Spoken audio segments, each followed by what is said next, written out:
मुंबई के पूर्व police commissioner Paramvir, जिनको सुप्रीम कोर्ट ने राहत दी थी गिरफ्तारी से, और अगली तारीख लगी थी आपको बताएं 6 दिसंबर, इसको लेकर जो महाराष्ट्र की सरकार है वो सुप्रीम कोर्ट पहुंची और उसने चैलेंज किया कि जो ये विशेष सुविधा दी जा रही है परमवीर सिंह को, ये विसल ब्लोअर नहीं है और इसलिए इनकी गिरफ्तारी की अनुमति दी जाए। और इन्होंने जो आरोप लगाए हैं परमवीर सिंह ने, जो पूर्व गृह मंत्री हैं महाराष्ट्र के अनिल देशमुख, उनके ऊपर जो भी आरोप लगाए हैं वो वसूली के आरोप गलत हैं, झूठे हैं। वहां महाराष्ट्र की सरकार ने ये और कहा कि जिस मामले में परमवीर सिंह ने सुप्रीम कोर्ट को ये एप्लीकेशन लगाते हुए कहा था कि महाराष्ट्र सरकार की तरफ से डीजीपी महाराष्ट्र को संजय पांडे को ये कहा गया कि आप इनको बात करिए परमवीर सिंह को और कुछ सौदाबाजी करिए, इनको प्रेशराइज करिए। इस मामले में भी महाराष्ट्र सरकार ने अपना पल्ला झाड़ा और ये कहा कि डीजीपी की और परमवीर सिंह की क्या बात हुई है ये हमारे संज्ञान में नहीं है, ये पर्सनल है। सरकार ने इस तरह से किसी भी व्यक्ति को फोन करने के लिए नहीं कहा। यदि परमवीर सिंह जो आरोप लगा रहे हैं वो आरोप इसलिए गलत हैं क्योंकि ये आदमी सस्पेंड है। और आपको ध्यान होगा परमवीर सिंह को नौकरी से बगैर इंफॉर्मेशन दिए नौकरी से जाना, लंबी छुट्टी पर जाना, इस आरोपों को लेकर उन्होंने बाकायदा और एफआईआर का भी दर्ज किया है जिसमें एक अवैध वसूली का आरोप लगाया गया है। ये आपको बताएं कि सरकार ने यह भी कहा कि मुंबई पुलिस में बाकायदा अपराध शाखा में गोरेगांव में दर्ज है जबरन वसूली का केस, जिसमें विमल अग्रवाल नाम के एक रेस्टोरेंट संचालक ने यह आरोप लगाया था कि परमवीर सिंह ने बाकायदा उनके ऊपर रेड ना मारने के और उनको अपना सुविधा देने के लिए 9 लाख रुपए उनसे लिए थे और उनसे फिर बाद में 2 स्मार्टफोन खरीदने को कहा जिसकी कीमत 1.5 लाख रुपया थी। तो जो विमल अग्रवाल है उन्होंने ये गोरेगांव उपनगर में एफआईआर दर्ज कराई थी परमवीर सिंह के खिलाफ। इसको लेकर जबरन वसूली का केस दर्ज है और इसी के आरोपों में परमवीर सिंह को सस्पेंड भी कर दिया गया।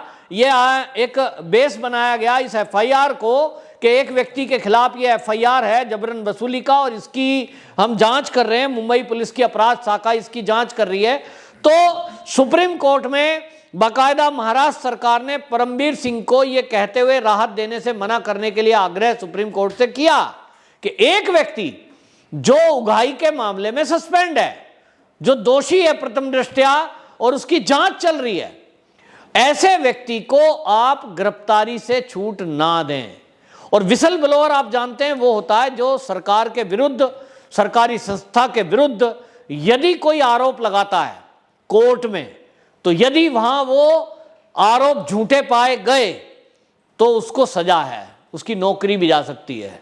ये इसलिए महाराष्ट्र सरकार ने सुप्रीम कोर्ट में कहा कि वो विसल ब्लोअर नहीं है। विसल ब्लोअर को ये सुविधा मिलती है कि यदि वो सरकार के खिलाफ आरोप लगा रहा है, कोई सरकारी कर्मचारी अपने विभाग के अधिकारियों के खिलाफ या सरकार के खिलाफ अगर कोई आरोप लगाकर कोर्ट में जाता है, तो अगर विसल ब्लोअर है तो उसको सस्पेंड नहीं किया जा सकता, उसको जबरन नौकरी से नहीं निकाला जा सकता, यहां तक कि उसको जो पोस्टिंग है उस पोस्टिंग से उसको ट्रांसफर भी नहीं कर सकते। ये बंदिशें हैं कानून की, विसल ब्लोअर को ये सुविधा मिलती है। तो महाराष्ट्र सरकार ने बाकायदा ये तथ्य प्रस्तुत किए कि परमवीर सिंह विसल ब्लोअर नहीं है और इसलिए इनको सस्पेंड भी किया हमने क्योंकि इनके ऊपर आरोप लगे हैं। बगैर इंफॉर्मेशन ये अपने विभाग से गायब रहे, ये भी एक आरोप है। और दूसरा जो 100 करोड़ वसूली वाले आरोप इन्होंने लगाए अनिल देशमुख गृह मंत्री पर, वो झूठे हैं। जिस तरह से डीजीपी संजय पांडे पर आरोप लगाए ये भी झूठे हैं। एक तरफ से मैं कहूं कि महाराष्ट्र सरकार जो सुप्रीम कोर्ट में गई है, अब इसकी जब तारीख लगेगी और सुनवाई होगी, निश्चित रूप से यह माना जा रहा है कि परमवीर सिंह की मुसीबतें बढ़ने वाली हैं, क्योंकि एक तरफ वो अब सस्पेंड हो चुके हैं, एक तरफ ये कोर्ट में प्रूव हो चुका है, एक तरह से सरकार ने जो हलफनामा दिया है उसमें लिखा है कि ये विसल ब्लोअर नहीं है। दूसरी तरफ आपको बताएं आरोपों से नकार दिया गया है कि आरोप झूठे हैं। वहीं जो पर्सनल बातचीत यदि हुई है डीजीपी के और परमवीर सिंह के बीच में, यदि हुई है, यदि उनके पास कोई रिकॉर्डिंग है, तो सरकार ने पल्ला झाड़ लिया कि हमने तो किसी को कहा ही नहीं। सरकार का नुमाइंदा सरकार की तरफ से ऐसा कुछ उनको कहा नहीं गया है। अब फैसला सुप्रीम कोर्ट में है, लेकिन कानून के जानकारों का कहना है कि यदि सुप्रीम कोर्ट ने इस सब मामलों पर संज्ञान लिया और सरकार की तरफ से जो दलीलें दी गई हैं और जिस तरह से विसल ब्लोअर होने से मना किया गया है, अगर ये सिद्ध होता है तो निश्चित रूप से सस्पेंशन बरकरार रहेगा परमवीर का और तत्काल गिरफ्तारी भी हो सकती है। और यदि गिरफ्तारी हुई तो फिर उसके बाद परमवीर सिंह की मुश्किलें बढ़ेंगी, क्योंकि हमने देखा कि सचिन वजय ने भी आरोप लगाए थे अनिल देशमुख पर। 2 करोड़ वसूली का आरोप था, वसूली तो क्या कहें, रिश्वत थी वो। उन्होंने जो आरोप लगाए, उन्होंने कहा कि मेरा सस्पेंशन कैंसिल करने को लेकर 2 करोड़ रुपए की मांग की गई थी और उसमें से शरद पवार का भी नाम उन्होंने लिया था कि मुझे ये कहा गया था कि ये पैसे शरद पवार तक पहुंचाने हैं। तो सचिन वजय आज की डेट में अपने बयानों से बदल चुके हैं। अब एंटीलिया मामले की जांच जो एनआईए कर रही है, उस मामले का लिंक हालांकि इस रिश्वत वाले मामले से नहीं है, लेकिन एंटीलिया मामले में जो सचिन वजय ने बयान दिए उस पर तो सीधा सीधा पलट गए कि साहब मैंने तो, एनआईए ने जबरदस्ती मुझसे साइन कराए। यानी एक तरह से आपको देखें तो महाराष्ट्र सरकार ये अनिल देशमुख को निर्दोष साबित करने के लिए ये सब कुछ काम कर रही है। अब इसमें माना जा रहा है और सरकार की तरफ से ये कहा जा रहा है कि भैया आप एक आरोप लगाने को अगर एक तरफ झूठा कह रहे हो तो आप किसी एक उद्योगपति, रेस्टोरेंट संचालक के कहने पर अगर आपकी पुलिस अपराध शाखा केस दर्ज करके और सस्पेंड करने का भी निर्णय ले लेते हैं, आप मानते हो कि वो सही है, दूसरी तरफ आपके मंत्री के ऊपर आरोप लगा है, तो कौन जांच करेगा? इसके लिए क्या पुलिस के किसी अधिकारी में हिम्मत है कि वो अपने ही प्रदेश के गृह मंत्री के खिलाफ जांच कर सके? इसमें सीबीआई को संज्ञान लेना पड़ेगा। लेकिन हम देख रहे हैं कि जिस तरह से सीबीआई अभी तक इस मामले में कुछ आगे नहीं बढ़ पाई, ये भी अपने आप में एक विचार का विषय है। और लोगों का कहना यह है कि जिस तरह से सीबीआई ने अनिल देशमुख से अभी तक कोई पूछताछ नहीं की है, इससे उनके हौसले बढ़ रहे हैं और इसीलिए महाराष्ट्र की सरकार आगे बढ़कर परमवीर पर कार्रवाई कर रही है। तो परमवीर पर कार्रवाई हो, ये तो देश की जनता चाहती है, क्योंकि परमवीर वो व्यक्ति है जो हमेशा से विवाद में रहा है। चाहे वो 26/11 हमले को लेकर हो, अभी तक लोगों का गुस्सा है कि यदि एक पुलिस के अधिकारी ने यह आरोप परमवीर पर लगाया है कि 26/11 का आरोपी जो अजमल कसाब था उसका मोबाइल छुपाया गया, जो चार्जशीट थी उसमें नाम नहीं है, इसका मतलब सीधा पाकिस्तानी आतंकवादियों से मिलने का आरोप लगा है। इस मामले में अभी तक एनआईए ने कोई संज्ञान नहीं लिया, यह आश्चर्य की बात है। अब मोदी सरकार है, अब तो परमवीर के खिलाफ उस पुलिसकर्मी के बयान के तहत ही संज्ञान ले लेना चाहिए। मामला आतंक से जुड़ा है और अगर एनआईए इसमें जांच करेगी तो 100% परमवीर सिंह फिर जिंदगी भर जेल से छूटना नहीं है। हो सकता है सरकार कोई सौदा कर ले महाराष्ट्र की परमवीर सिंह को लेकर कि भाई तुमने जो आरोप लगाए तुम वापस ले लो, बेशक सबूत हो, तुम जनता में मत दो, सरकार भी बच जाएगी, मंत्री जी भी बच जाएंगे, पाक साफ भी हो जाएगी।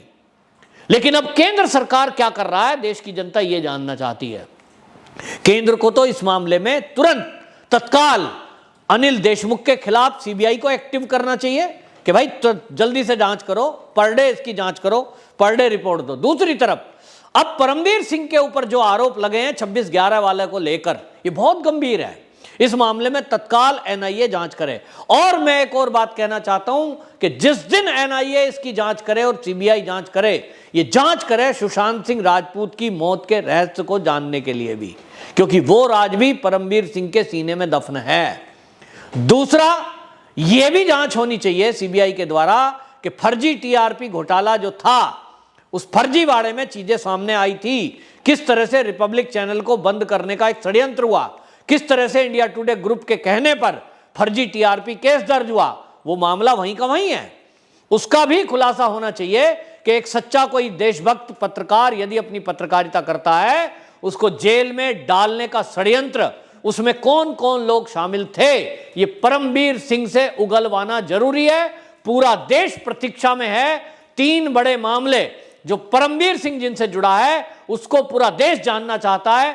26/11 का सच क्या है, कांग्रेस के नेताओं का, किन किन नेताओं का उसमें हाथ था, किन्होंने परमवीर सिंह के जरिए आतंकवादी को बचाने की कोशिश की, हिंदू आतंकवाद शब्द गढ़ने का षड्यंत्र किसने किया, ये परमवीर बता सकता है। पूरा देश जानना चाहता है। मैं तो कहता हूं केंद्र सरकार से कि एनआईए को यह जांच तत्काल दे और पर डे की क्या रिपोर्टिंग हुई वो मीडिया में रखी जाए। दूसरा मामला सुशांत सिंह राजपूत का है, वो रहस्य उनके फॉलोवर अभी भी जानना चाहते हैं, पूरा देश जानना चाहता है कि आखिरकार बॉलीवुड में चल क्या रहा है। वहां कोई अगर गैर खान बंधु पहुंचता है या उनके गैंग से बाहर का हो तो वहां वो आत्महत्या क्यों कर लेता है? क्या ये एक कोइंसिडेंट है या एक षड्यंत्र? इसको लोग जानना चाहते हैं। तीसरा षड्यंत्र ये जानना चाहते हैं रिपब्लिक भारत के विरुद्ध जो षड्यंत्र रचा गया उसके पीछे कौन कौन थे, क्या उसमें इंडिया टुडे ग्रुप का हाथ था या ये सरकार के द्वारा रचित कोई साजिश थी, कौन लोग इसके पीछे थे, ये जानना पूरा देश चाहता है। वंदे मातरम।